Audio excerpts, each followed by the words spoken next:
Okay, welcome to episode 25, everyone. I'm your host, Tony Suriano, and you can connect with me on Instagram at Let's Unfake It, where I post pictures that inspire me and hopefully inspire you.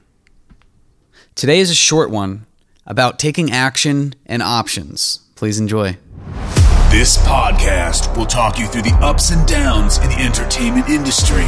Each and every one of you has a talent, but it's a tough business.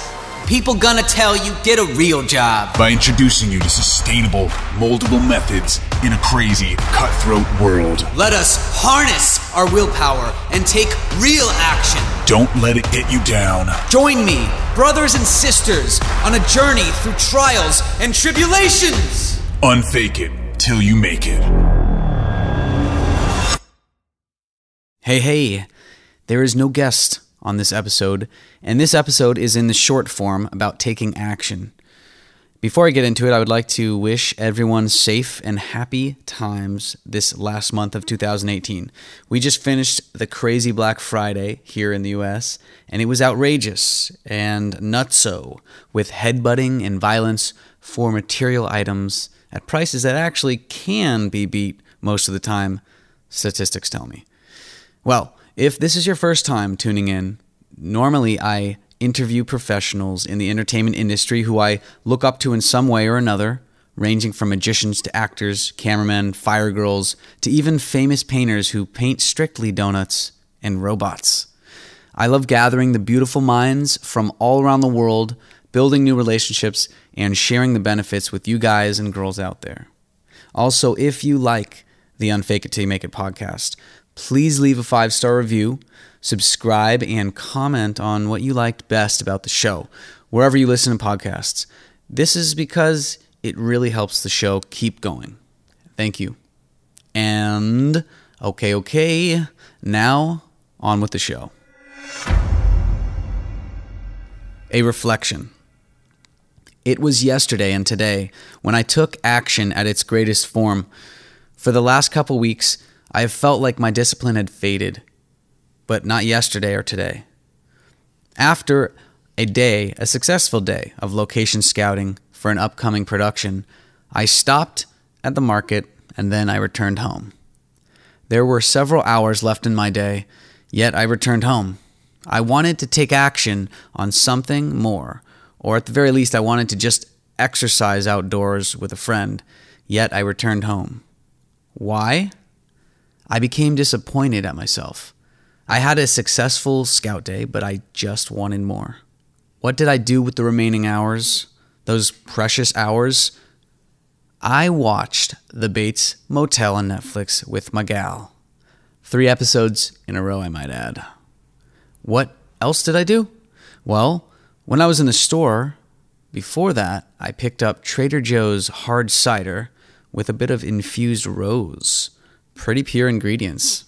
And I do not drink at all. Ask anyone, guys. Maybe 2 times a year, and that is a lot. So I thought I would change up the night and let loose like a maniac and have 2 TJ ciders. So I let go of my internal disappointment for a few hours, went to sleep way too tipsy for only 2 ciders, and then it hit me. 4 a.m., I had to use the bathroom, but my eyes literally felt glued shut, so I walked down some stairs and past some sharp kitchen corners, and I did my business. When I got back to the bed, I could not sleep, so I unglued my eyes, and I realized there's no point in lying in bed, doing nothing, and letting time pass. Yes! I shall take action. I turned on some mesmerizing rain sounds on Spotify, and I opened up one of my feature scripts. I needed to start editing, finish reworking some scenes, and it was 4:20 a.m. when I started, and I just hustled through to 9 a.m. I worked, and I felt on top of my game, and the start of it all was maximized because I was up before the enemy. Everyone else, that is. Everyone was sleeping, and I felt like, wow, this is a booster. I like feeling ahead, to be honest. My key takeaway here is when I finally allowed myself to temporarily let go of my self-disappointment and let it be replaced with letting go just for a while, I was able to organically allot for action. But here's the very important thing I noticed. I had and have many prioritized endeavors in places. So at a moment's notice, I can strike and take action. They go together because goals without actions are useless. And to highlight some of these endeavors over the years, I've written them in colored Sharpies on a large white projection type screen that I had in my room. That pretty much sums it up. It has happened several times before, but this one was somehow consciously provided by myself. Because as soon as I recited it in my head, the words, "Tony, allow yourself to forget your disappointments or your problems for just a few hours. They will be there right where you left them, so don't worry." As soon as I said that and accepted it completely, I was freed in a way that brought back my discipline in this instance. And it carries in all areas of my life and probably into meeting my December goal of locking this script in place. So I'm happy about that. Very happy.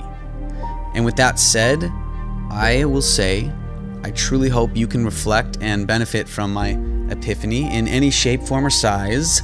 And if you did, enjoy your day and take action right now. Just do it, or if you're overwhelmed, give yourself 3 hours to not be overwhelmed. Just say it, or write it, even better. I should have written mine. Actually, last night I forgot to write down something in my journal. Usually at the night or in the morning, I kind of reflect in written form. And I didn't, so you should if you want to try that out. If you enjoyed this episode, please leave a 5-star review or comment or subscribe wherever you are listening to this podcast. And now as we come to an end, I wish you to have a memorable day because tomorrow is not guaranteed. Goodbye, my friends, and thank you for taking the time. Thank you for listening to the Unfake It Till You Make It podcast. For detailed sources and show notes for this episode, visit www.unfakeittillyoumakeit.com. Until next time, get up, get going, and get creative.